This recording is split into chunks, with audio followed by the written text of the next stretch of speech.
Finally, back with the Carryccino build again. Here's the twin cam F6A motor. I am ready to drill the oil drain into the block right there. Let's get this situated. The hole is gonna go into the block right here, so I'm gonna jam a bunch of paper towels in the hole to help keep shavings and whatnot out of the cylinder there.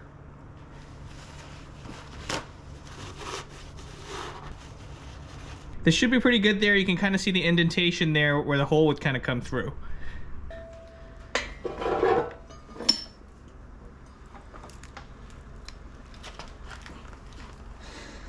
Right here is where I'm going to drill. I'm going to mark it with my center punch. And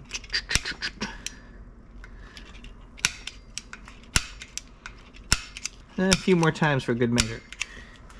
But here we go. Let's give it a try. Put a little bit of cutting oil on here. Oops, that's too much. Right.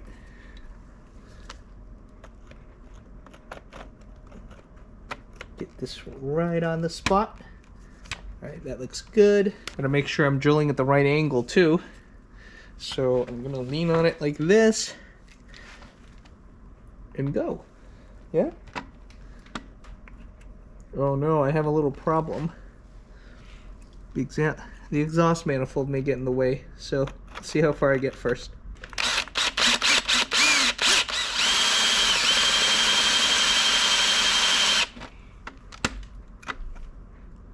Oh yeah, that's working.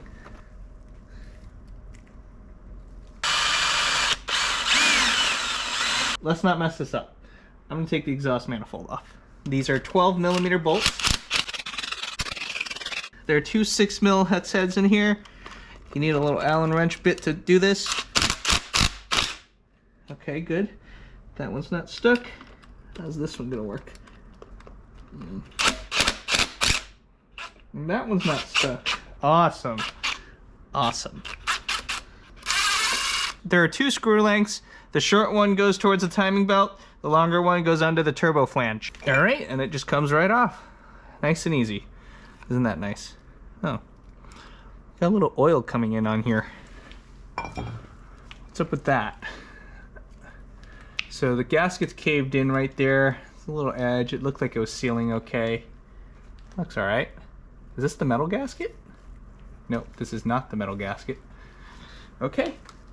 With that out of the way, I can now freely drill here so I don't mess that up.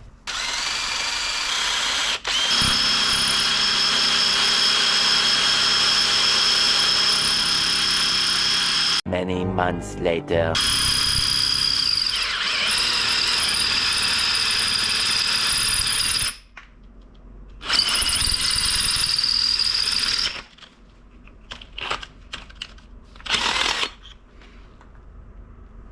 Can you see it? There's definitely a hole there. You can kind of see the red and my light flashing through. Let me make sure the hole is clean and then we'll continue. Woo.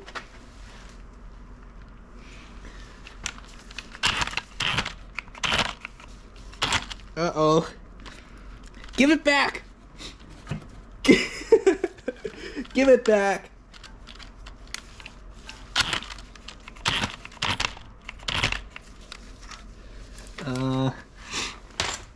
Crap. What's wrong with this? Okay, there we go. I don't know what happened.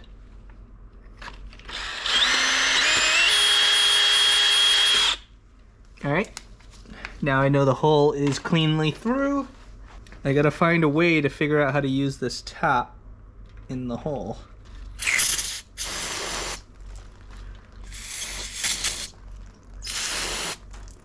So I gotta figure out how I can use a tap. All right, here I am trying to misuse tools. I gotta make sure that this is on straight. I think that looks good. I'm not gonna use a T-handle because I don't have one handy. I'm gonna try to use my 11mm wrench here. Feels like it's okay.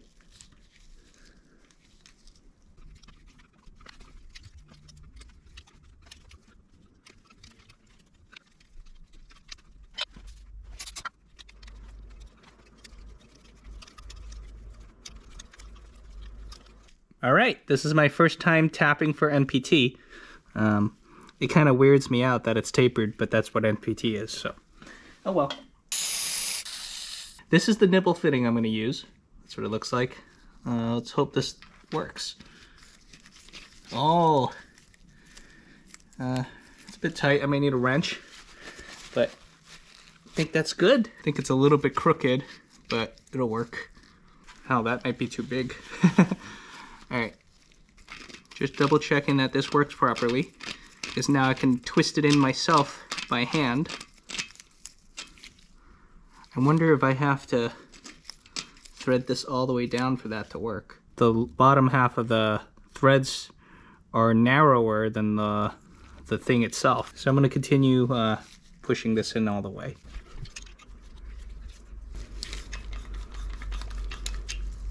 Let's give that a try. Ooh. A lot of shavings in there.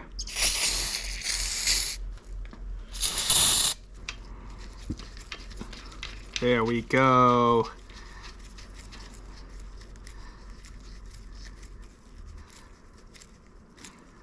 Ta-da! I'll tighten it with a wrench, but I'm gonna make sure I clean everything out first. I just wanted to test fit it. Excellent. I don't know if you can see those threads now. They're nice and shiny, ready to go. Time to get the paper towels I stuffed in there out. Make sure all the debris kind of falls down if there is any. It doesn't seem like much. There's some stuck to the paper towel here. Look underneath. Don't see much. There's one more paper towel to pull out. Okay.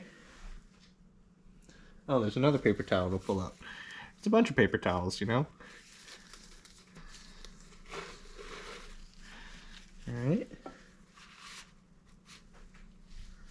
Now wipe some stuff that looks dirty. None of it really is dirty, so it should be okay. Clean the whole area a little bit. Yeah, there's no shavings there. That looks pretty good. Let's flip this guy back over. Alright, this looks pretty good. The hole came right through. There's no debris here. I already cleaned it with brake clean earlier when I sprayed it downwards. I don't see any debris. I can also blow compressed air in here just in case to blow the stuff out if I need to. But for the most part, this looks pretty good. Now I have to clean the surface and put the oil pan back on.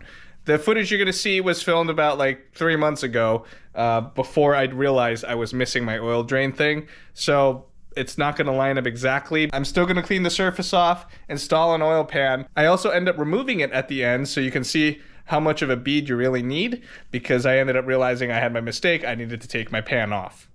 I'm on the bottom end of the Cappuccino motor here. I'm going to have to clean this guy up. Oop, let's not lose this chunk of gasket in there. Oop.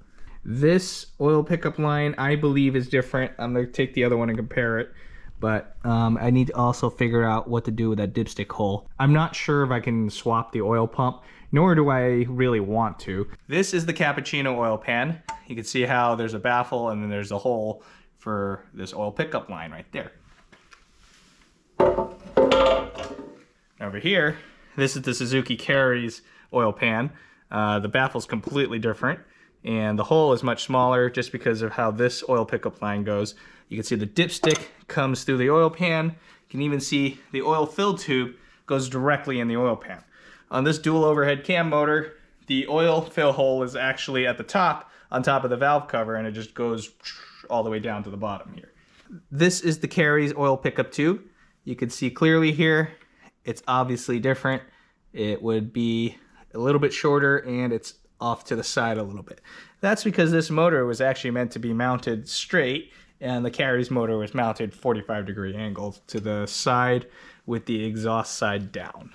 Looking real quick, these look to be about the same. So theoretically, I could just unbolt that and just bolt this guy right on here. I'm gonna clean this off because this guy was contaminated with coolant and all kinds of nasty stuff.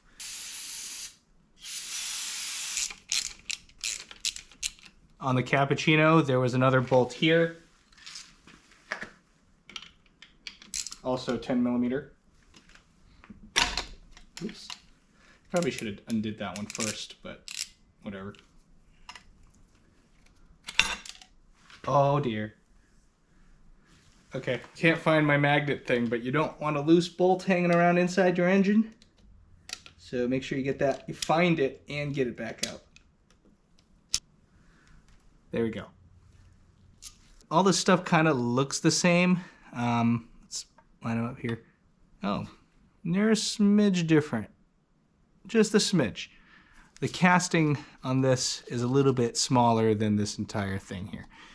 Well, I guess it's not a cast, but you know what I mean. This overall exterior dimension is a little bit smaller than the Cappuccino one. However, the rest of it looks pretty much spot on. It should be okay.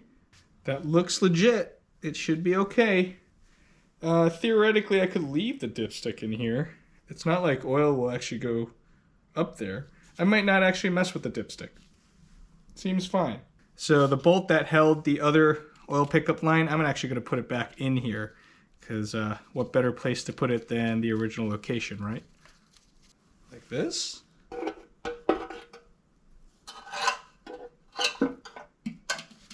Is that right? Is that right? Oh. This goes on perfect, as to be expected, of course. It's the F6A block, so it is essentially exactly the same thing. Not exactly, but almost. So all of this will line up, all of this will bolt up correctly. Let's take this off before I contaminate anything in case there's some more crap in here. And also brake clean is not the thing to use. You can see how I'm starting to lose some paint in there. It started bubbling some of it. Oh well, it doesn't really matter. It'll work. So next step here, clean the entire surface on both sides. I'll clean up that oil pan some more to make sure I don't have any of that coolant goop in there. And then reseal the mating surface right here. Because I don't really need to do anything to this thing. The motor was good as far as I know. I did hear it run. It ran okay on ether because the fuel pump wasn't working. But it looks good. Looks good. Let's do it. Let's tighten these guys down before I forget. Make sure that's tight so that doesn't come out and end up in my engine. Tighten these guys down. You're probably going to find this orange scoop or black, depending on what kind of RTV somebody used in the past. I don't know what the factory stuff is, but just get a little plastic razor blade, something like this, and carefully scrape all this stuff off. I'm going to be scraping all this stuff from the inside to the outside so I don't drop any of it into the engine here.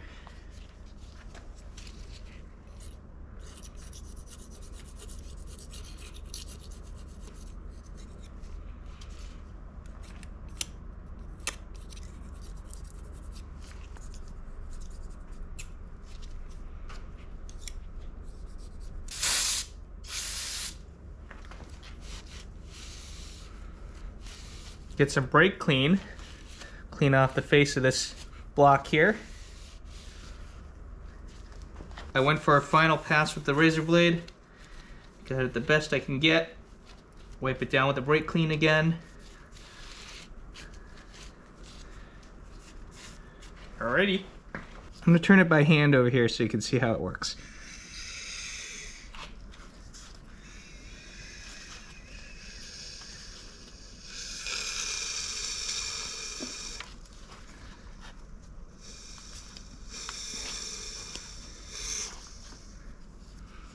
It's cool, you can hear all the intake and exhaust pushing. Alright, so clearly I don't have anything binding in the valve area, so I didn't really mess that up earlier, and that's pretty good. You get to see what this looks like on the inside of an F6A motor. Pretty nifty. A bit earlier I talked about plugging up this dipstick hole here because when the motor's slanted on its side, theoretically oil can go in there. I don't think it really matters actually, so I'm going to try to see if I can leave that. Obviously if it's a problem, I'll have to take this all apart and figure it out again. Take the oil pan, do the same thing, remove the orange gasket material, clean it all off so you can apply a fresh layer. Okay, so this is the best I could do, or the best I'm willing to do. I got all the top surfaces where the bolt holes pretty clean and they're straight. I keep scraping them, but nothing comes off.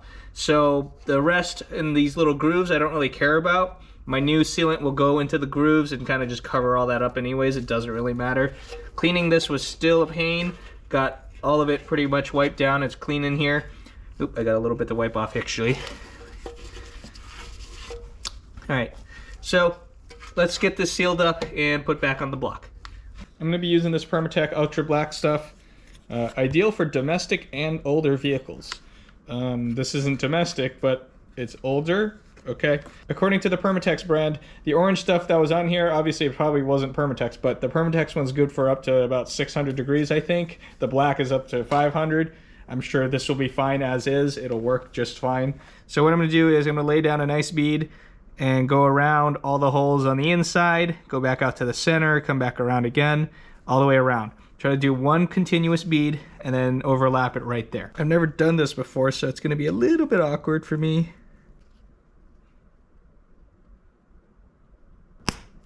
Oh no, my bead. You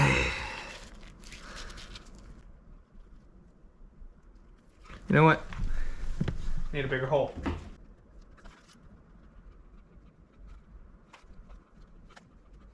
Finagle the oil pan around and line all this stuff so it goes in properly. Make sure you don't kind of twist it or shift it around. Put it down. Oop. That looks pretty straight.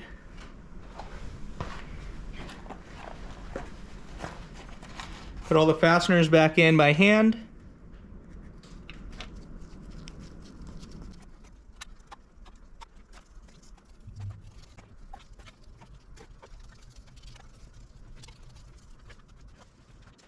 I'm just finger tightening these right now. Do the cross patterns, why not? I'm not really applying torque to these. Just literally tightening it like that. Alright, I don't know if I used enough, but I think I did. There's a little bit oozing out on some spots. Seems to be okay, like right there, some is squishing out. There's definitely some right there. Now to let this sit for an hour, and then come back out to torque them down. Alright, it's been about an hour. Let's take this off because I don't want this to set. I wanted to set. Alright, it's been about an hour. Let's take this oil pan off because I messed up. I don't have the turbo drain fitting thing here. I waited an hour to have it kind of set, but I don't want it to fully set because I don't have the fitting and I need to take this off so I can drill it into the oil pan.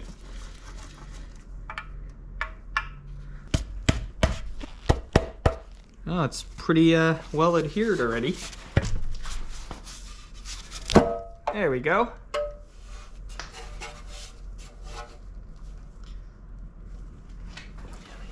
The small amount of silicone I applied on here looked pretty good. That might have been a problem right there. And that's about it. The rest of it is pretty evenly coated all the way around. This should have been a pretty good seal. Let's look on this side. Yeah, so that might have been okay where it was because there's plenty of sealant over here. Oh no, it got some on my hoodie. Okay. So now I get the joy of cleaning this off, and then I have to do it again once I get the drain thing. That's it for today. Subscribe for the next part. The next part will definitely involve trying to figure out how the turbo will fit with the exhaust side engine mount, because I'm pretty sure I will have to modify that.